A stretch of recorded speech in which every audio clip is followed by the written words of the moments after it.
How might education mediate difference and dominance? The event I've selected is how tattoos and people with tattoos are portrayed and their image in society. The event. For this assignment, the task is to find an issue and address it with the question, how might education mediate difference and dominance? The issue that has been selected is how tattoos and people with tattoos are portrayed in the media and their image in society. This means simply how tattoos are viewed by society. There are a few key terms in the question that need to be addressed and defined. Firstly, education. This is the act of training, teaching, instructing, or developing, especially by formal schooling. Also, the definition of mediate. Mediation is the process of coming to an agreement. An agreement. This involves seeing both sides of a particular argument or discussion, showing the positives and negatives of the issue. Difference is defined as the quality or condition of being different. And finally, dominance is defined as dominating, prevailing, or ruling, being the leader. People with tattoos are seen almost every day in the media.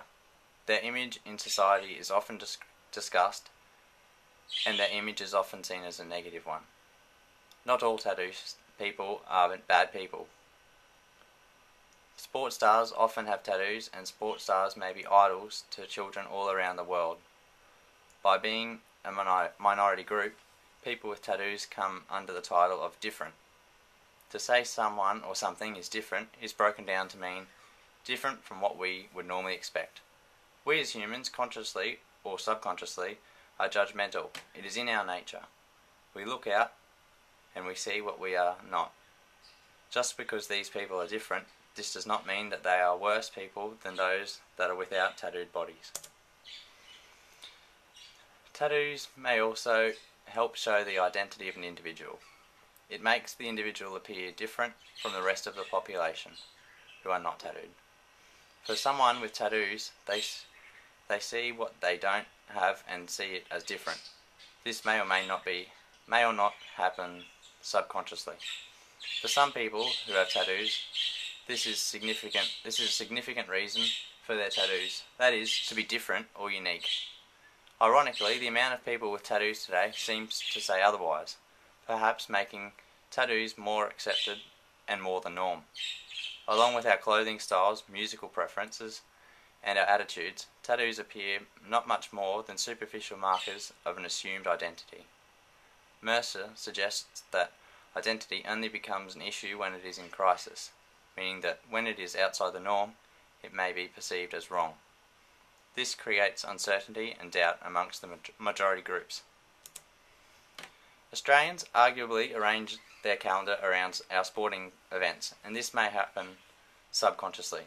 Many sports stars are tattooed, and this does not make them bad people. To the average viewer, they are players on the field, but when their name appears in the headlines for the wrong reasons, they are slammed by the media and the public alike. Ben Cousins, an AFL player from Western Australia, is a key example of this. A player of great quality whose career was impacted greatly by drugs. The public may see the image of him with tattoos, and then it all makes sense. It appears to the public that tattoos may equal trouble. Tattoos once served as a sign of rebellion. Bikies and other gangs as well as bands are all examples of this. This stereotype still exists, but walking down the street now changes these stereotypes. The stereotype seems to be less obvious. More people who are not involved in these circles are getting tattoos, and reducing the negative image that appears to be attached to tattoos. Recent bikie-related violence on Queensland's Gold Coast is a threat to disrupting this change in stereotype. A man and woman were shot in broad daylight at a busy shopping centre, Robina Town Centre. The shooting victim owns a tattoo parlour, East Coast Inc., and is also from rebel bikie gang the Bandidos. The man who fired the shots was described as of bikie appearance and heavily tattooed. He was arrested a few days later on the 1st of May. The portrayal and description by the media helps to form people's opinions of other. An interesting fact. What does Angelina Jolie have in common with Joseph Stalin and Thomas Edison, as well as 2 out of every 5 Americans between the ages of 26 and 40? They all have tattoos. The event as curriculum. A good way for a message to have an effect on people is for it to have a personal meaning for them. To help students understand the lesson of not judging a book by its colour, or in this case a person by their tattoos, is for each student to think of something that means the most to them. For some, this may be people, a pet, or even a sport or role model. Once the student has thought of something special and important to them, they are to draw their interpretation of this thing, and then question the students about having this picture on their body. Does having a picture of something special to them make them a bad person? Another question that could be put to the students would be, if you went home today with a tattoo, the one that you have drawn, what would your parents' reaction be, do you think? After discussing these questions and their answers, a number of magazines could be spread out for the students to access.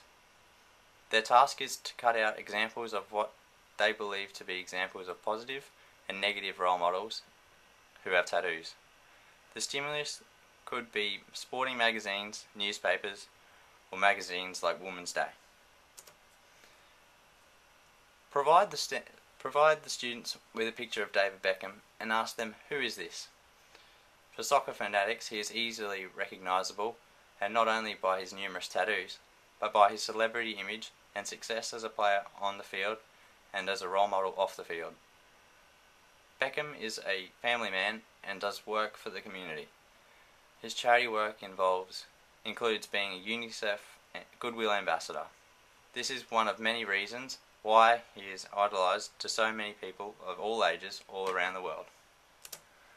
And here are some references. Thank you very much.